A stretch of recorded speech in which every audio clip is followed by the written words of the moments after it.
What's up, guys? Hey, this is Christian Brindle with Six Figure Medicare Agent. Hope this video finds you doing well. And we're back with another video. Today, I'm going to do the very, very difficult task of narrowing it down to 5 books, my top 5 books that I would recommend for aspiring entrepreneurs, insurance agents, etc. And I'm only factoring in books that I've personally read myself. I've read a lot of books. There's also a lot of great books that I haven't read yet. I have probably 50 books that I've bought over the years that I have not personally read myself as of yet. So this list might change in the next year. You know, my goal is to probably read a good 30 to 40 of them in the next 12 months if I can help it.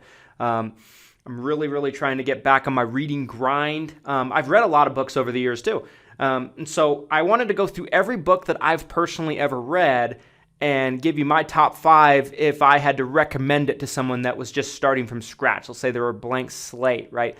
And they wanted to get into the insurance business or just be an entrepreneur in general, but mainly tailored to the insurance business because that's what this channel's for and this is what I know. Before we get into that though, I got to talk to you guys about this video's sponsor, and that is Lead Heroes. Guys, Lead Heroes has got you covered when it comes to telemarketing leads, whether it's final expense leads, Medicare supplement leads, turning 65 leads. I think they just got something for everybody. They have even custom calling campaigns to where you can pay by the hour for one of their highly skilled and trained telemarketers to make calls for you, and they can do live transfers, preset appointments. They can really do whatever you want. That's why it's called a custom calling campaign. It is custom. Just because you watch this video today, guys, they're going to give you 10% off your order on their website. Coupon code found down in the description, as well as a link to their website, so go check them out and give them a try in 2021. Okay, guys, start this countdown. Okay, so this is in no particular order, by the way. I know some people want me to do like, which one's number 1, man? Which one's number 2, man? I'm not going to do any of that. And this list sometimes changes from time to time. I'm going to give you honorable mentions at the end of this video because there's so many books that I wanted to put in this list, and at the end of the day, I can only pick 5, and I had to pick which ones, in my opinion, have had the most impact on me specifically. The first one I'm going to talk to you guys about is The Greatest Salesman in the World by the great Og Mandino. This is a very, very old book, you guys. I actually have multiple copies of this book myself. But if you've never read The Greatest Salesman in the World by Og Mandino, you absolutely must. It's not very long. It is probably just over 100 pages. Og Mandino was a very spiritual person. He was a religious person. He's obviously dead now because the book but he has many, many books out there. This is easily his most well-known book. It's a story, right? It's a story about somebody that essentially makes it his quest to become the greatest salesman in the world, and he's given us a collection of scrolls by his mentor, and these scrolls essentially hold the keys to essentially becoming wildly successful. It's an unbelievable book. It had such an impact on me early on in my career that I actually got an Og Mandino tattoo on my right arm here, and I'm not going to show you because people always think I'm lying about my tattoos. I do have tattoos, by the way, but I have an Og Mandino quote tattooed on my right arm here. I can't think of a book that's impacted me more. I listen to the audiobook maybe once a year, and I absolutely love this book. It's an absolute classic. It's an easy read. You could probably get through it in a day, and I highly, highly, highly recommend The Greatest Salesman in the World. Book number 2. This is one of the first 3, maybe even first 2, I can't remember, books I ever read, right? So I did not grow up reading personal development books, business books, anything like that. I didn't love them like I do today because I was never really exposed to them. I got exposed to them when I was 19. I joined an MLM, a network marketing company, and what it did for me that really did help me, and I believe it prepared me for success in the insurance business, is it introduced me to the idea of growth and development and study. And one of the first books I was ever given to read by someone that was in my MLM with me was Rich Dad, Poor Dad by Robert Kiyosaki. Robert Kiyosaki is somebody that has been around forever. This book came out in the 90s, and it's a book that essentially is not going to teach you all about investing. It's not going to get into the kind of the nuts and bolts of investing, but what it will do is it will shift your mindset. It'll cause you to look at things differently, from the sense of how you look at money, how you look at your purchases, how you look at how you spend your money. And I think they do a really good job, or he does a really good job of kind of simplifying things to cause you to look at things like an entrepreneur would, right? Like, so for example, in our modern day life and our modern day, mainstream society, an asset is always looked at as, something you can sell for money, right? And that's the technical definition of it. But he says you should look at an asset only as something that puts money in your pocket. So your house is not an asset because it takes money out of your pocket unless you're renting some of it out and you're making more than you're paying for the mortgage. But a house that you bought to live in would be a liability by his definition, in the rich dad, poor dad definition, because it's taking money out of your pocket. It's not putting money in your pocket on a month-to-month basis. But if you buy a house and rent it out as a rental and you're making a profit on it, then that's an asset. That's an income-producing asset and not a liability. So those kind of simple techniques and those kind of simple, just mind shift changes really caused me to kind of look at the world differently and look at everything differently. And just my approach and how I do everything is far changed than it ever was before. It's a classic.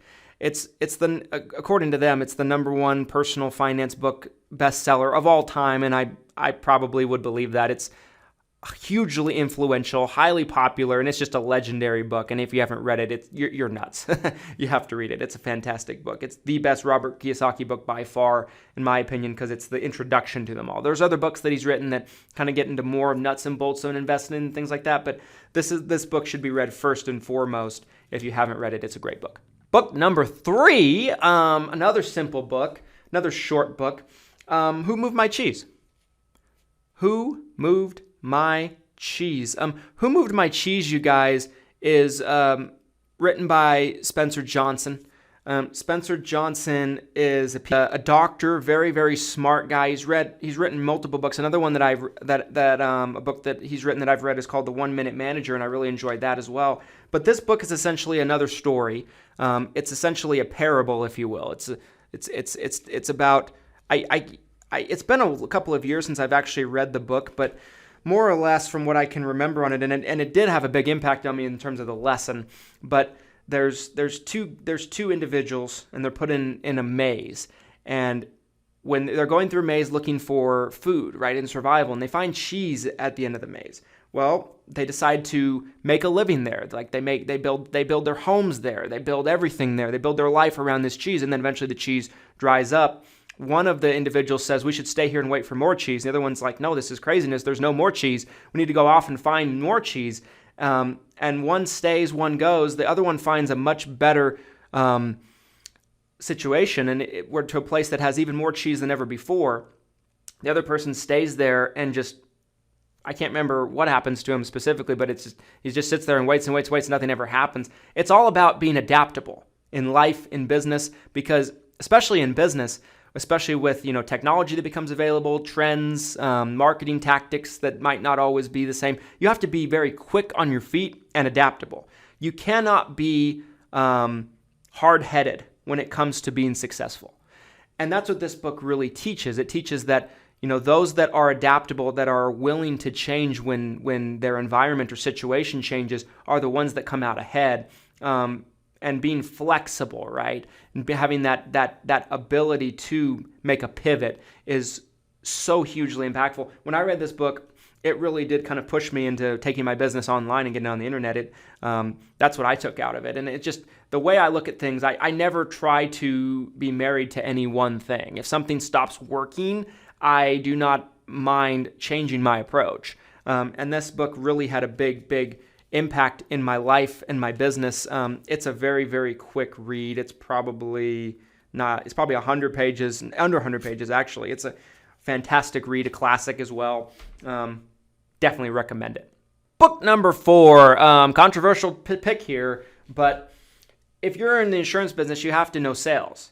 right? You got to know how to sell. You got to know how to be a conversationalist, how to articulate your points in a certain way. You have to be able to know how to kind of handle yourself in a conversation, in a sales conversation. So I got Way of the Wolf by Jordan Belfort. Now, a lot of people don't like Jordan Belfort. My opinion on Jordan Belfort is this. I think he's an excellent master in persuasion, conversation, and sales. I really do think that. Do I think he's anything else? No.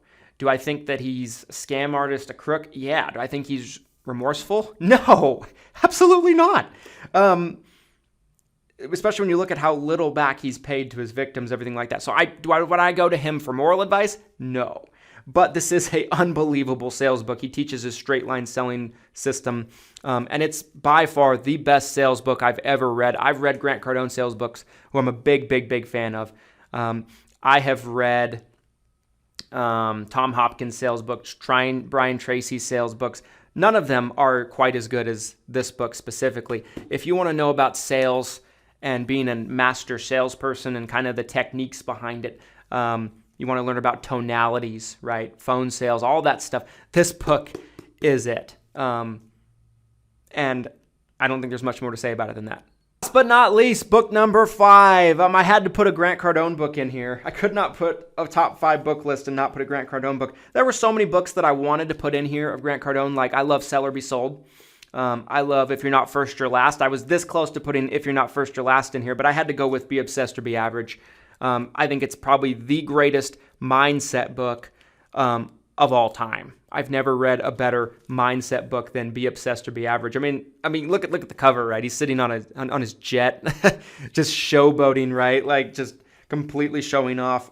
But it's that mentality, it's that mindset of being obsessive about your business, right? Like, if you want to make your business mightily successful, you have to be obsessed. And he goes into stories of his own past, and he really gets into his own story, and it's an unbelievable book. It's a fantastic book. All of his books are absolute fire, but if I had to pick one, it'd probably be that one, although it's very, very hard for me to just pick one. Of course, 10X Rule, I could have always thrown that in there, but me personally, my favorite Grant Cardone book has always been Be Obsessed or Be Average.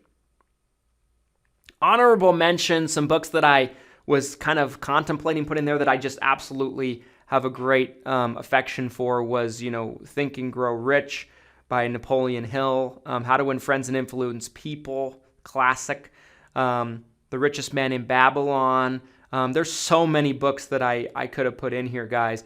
But at the end of the day, I could only pick 5, and these were the top 5 that came to mind. If it was me, if I was essentially bringing on somebody that was 20 years old in my office, and let's say I was going to personally mentor them, and I wanted them to read 5 books before anything else, I would have them read those 5 books to start out with. I think that's going to be a great combination of sales training. You get that with the Jordan Belfort book. You get the mindset and the motivation training with Grant Cardone. I think you get the strategy with Who Moved My Cheese. I think you get the motivation and the mindset training, more of that with The Greatest Salesman in the World.